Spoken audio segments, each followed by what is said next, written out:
जेके update देख रहे हैं आप और मैं हूं आपके साथ रितेश राजपूत। अगर बात की जाए तो हम आपको बता दें कि आज से पाकिस्तान का हुक्का पानी जो है वो बंद कर दिया गया है।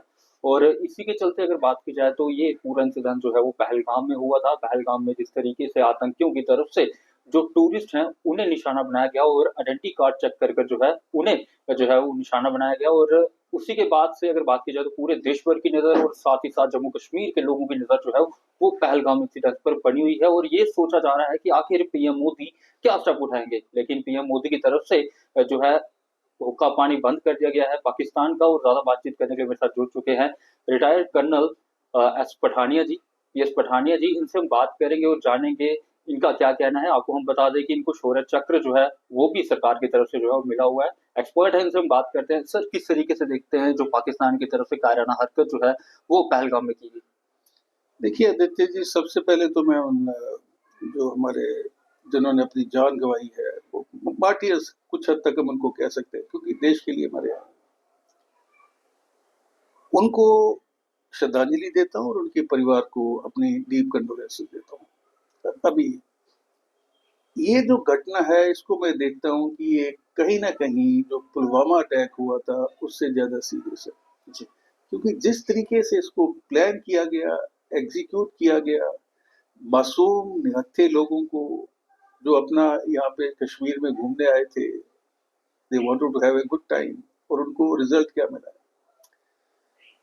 पुराने जो शेर हैं उसमें कश्मीर को जन्नत कहा जाता है, लेकिन उस दिन ये जन्नत जो है ये बड़ी देर से जहन्नुम बनी हुई है, लेकिन उस दिन ये पीक पे पहुंच गया और एक जहन्नुम का सीन था वहां पे, जहाँ पे पूरी तरह से अफरा तफरी मची हुई थी। अभी सवाल ये है कि ऐसी घटनाएं क्यों हो रही है। आपने देखा होगा कुछ दिन पहले कठुआ में इंसिडेंट हुआ, एनकाउंटर चलते रहे 10-10, 11-11 दिन चलते रहे। उसके बाद आप चले जाइए किश्तवाड़, उसके बाद रामबन, ये मैं पिछले 15-20 दिन की बात बता रहा हूँ। और आज भी एक एनकाउंटर बसंतगढ़ में चल रहा है जिसमें ये खबर आई है कि हमारा एक जवान वहां पे शहीद हो गया। तो ये कब रुकेगा? अभी सबसे पहले तो हमारा जो देश की जो सोच होनी चाहिए या इनकी जो स्ट्रेटेजी होनी चाहिए वो ये होनी चाहिए कि कैसे इन लोगों को हम अंदर आने से रोकें जी। और अगर कुछ एक अंदर आ जाते हैं तो कैसे उनको जल्दी से जल्दी एलिमिनेट किया जाए ताकि वो हमें डैमेज ना कर सके। इसके अंदर मैं आपसे बड़ा सिंपल से तरीके से 3-4 बातें शेयर करूंगा। सबसे पहले हमें जो हमारी एलओसी और इंटरनेशनल बॉर्डर है इसको पूरी तरह से सील कर देना चाहिए, नो मैटर उसके अंदर हमारा कितना खर्चा आता है जी। नो मैटर उसके अंदर हमें कितनी एडिशनल ट्रुप्स लगानी पड़ती है, क्योंकि ये लोग एलओसी और आईबी सेक्टर से अंदर घुसते हैं, उसके बाद इनको गाइड प्रोवाइड किए जाते हैं, फिर ये अपने सेफ हेवन में चले जाते हैं, वहां पे फिर ये रैकी करते हैं, अपने एग्जिट रूट बनाते हैं, और ये सारा चीजें ये लोग करते हैं और उसको हम रोक नहीं पा रहे हैं। उसके बाद हमें जो लोकल सपोर्ट है उसको पूरी तरह से एलिमिनेट करना पड़ेगा। हमारी जो इंटेलिजेंस ग्रिड है उसको स्ट्रेंथन करना पड़ेगा। अगर जरूरत पड़ती है उसके अंदर एडिशनल सोर्सेज डालिए। Overground worker, sleeper cell, sympathiser within and outside the government have to be completely eliminated. और जो भी मिलिटेंसी को सपोर्ट करते हैं उनके साथ वैसा ही कानून होना चाहिए जैसा एक मिलिटेंट के साथ होता है और जैसी सजा उनको मिलती है। अभी हम इस घटना में आएंगे जिसका आपने जिक्र किया है, इसके अंदर भी आप देखेंगे कि उनको ये पता था, वो पहले आगे थे, पहले प्लान की हुई थी। पाकिस्तान आईएसआई प्लान करती है और आईएसआई रुकने वाले नहीं है, पाकिस्तान भी रुकने वाला नहीं। अगर हम ये सोच ही चल रहे हैं कि उनको अकल आएगी, वो नहीं आएगी। हमें अपने घर को सुदृढ़ बनाना है, सुरक्षित बनाना है, और ये हमारा काम है। हम पाकिस्तान को कंडेम कर दें उससे क्या फर्क पड़ता है, हम इसको कायराना हरकत बोल रहे हैं उससे क्या फर्क पड़ता है जी। लेकिन उनको एक टास्क मिला हुआ है, आईएससी अपना काम कर रही है और उनको रोकने की जिम्मेवारी हमारे देश की है। एनीवे, इस घटना के अंदर उनको पता था कि कोई भी रिएक्शन जो है सिक्योरिटी फोर्सेज अगर आता है उसके अंदर 40 मिनट लगेंगे जी, क्योंकि पैदल जाना पड़ता है।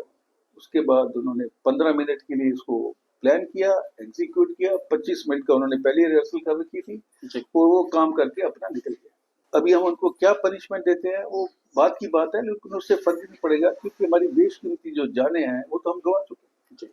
26 घर तबाह हुए। तो और दूसरी तरफ आप ये भी देखेंगे कि जो हमारी तो क्या लगता है सिक्योरिटी लैब से?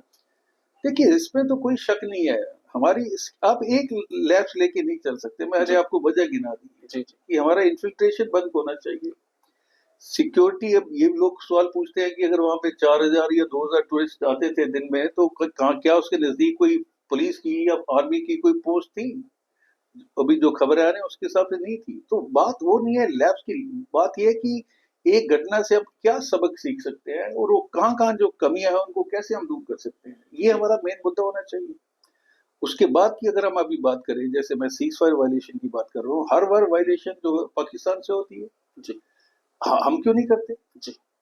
और ये सीज फायर एग्रीमेंट, इसको तोड़ दीजिए आप। पाकिस्तान एक फेल्ड नेशन है, इसको तोड़िए आप और उनको हैमर कीजिए अच्छी तरह से, जहां जहां पे भी उनकी कमजोरी है और उससे हम बहुत ज्यादा शक्तिशाली हैं, उनको बुरी तरह से हैमर करना चाहिए, उनको सबक सिखाना चाहिए ताकि वो जरूरत ना कर सके कि इंडिया को आग डाले।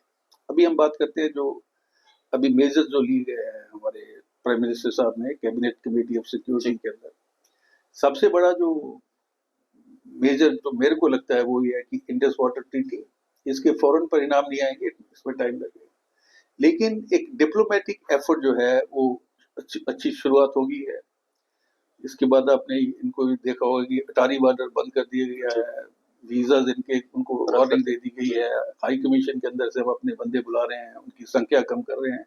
तो ये डिप्लोमेटिक मेजर्स है। इसके बाद आपने ये देखना है कि हम पॉलिटिकल मेजर्स क्या लेंगे और स्ट्रेटेजिकल मेजर्स क्या लेंगे by which we can bring Pakistan on its knees. तो ये अभी आस्ते आस्ते चीजें खुल के सामने आएंगी। पाकिस्तान के अंदर अभी काफी हलचल हो रही है, लेकिन वो सुधरने वाली नहीं है। और उसकी वजह ये है, सुनने में आ रहा है कि पाकिस्तान में ये बोला जा रहा है कि रात के टाइम पर सभी अपनी लाइट्स जो है वो ऑफ रखें, क्योंकि पता नहीं चलेगा कि हवाई जो है अटैक होगा या फिर कैसे अटैक होगा। देखिए, ये प्रिवेंटिव मेजर्स होते हैं। अभी ये भी सुनने में आ रहा है कि भारत ने अपनी फोर्स को हाई अलर्ट पे कर दिया, पाकिस्तान ने भी कर दिया होगा जी। उनके जो प्लेन्स हैं वो स्क्रैम्बल कर रहे हैं, वो चल रहा है, वो दैट्स अ पोस्चरिंग उसको बोलते हैं, वो चलता रहेगा जी। लेकिन ऑल आउट वार जो है वो हमारे पास ऑप्शन नहीं है, क्योंकि पाकिस्तान एक न्यूक्लियर नेशन है, तो उसको तो हम वो नहीं होगा। लेकिन मैं तो ये बोलता हूँ कि आप हम उनके जो लॉन्च पैड हैं, उनके जो ट्रेनिंग कैंप्स हैं, उनको तो अटैक कर सकते हैं जी। सीज फायर वायलेशन जो की एग्रीमेंट ये तोड़ दीजिए आप, वो एक बड़ा कदम है, क्योंकि पाकिस्तान को उससे फायदा हो रहा है। और पाकिस्तान इस समय पूरी तरह से घिरा हुआ है, वो उनकी टीटीपी उनके ऊपर लगातार हमले कर रही है, बलोचिस्तान में उनके ऊपर लगातार अटैक हो रहे हैं। उसके बाद अफगानिस्तान के साथ उनके रिश्ते बहुत ज्यादा बिगड़ चुके हैं, ईरान के साथ रिश्ते बहुत ज्यादा बिगड़ चुके हैं, पीओके के अंदर विद्रोह के स्वर गूंज रहे हैं। तो ये अगर हम सीज फायर एग्रीमेंट के साथ चलते हैं तो पाकिस्तान को एक रिएक्शन कैपेबिलिटी मिल जाएगी।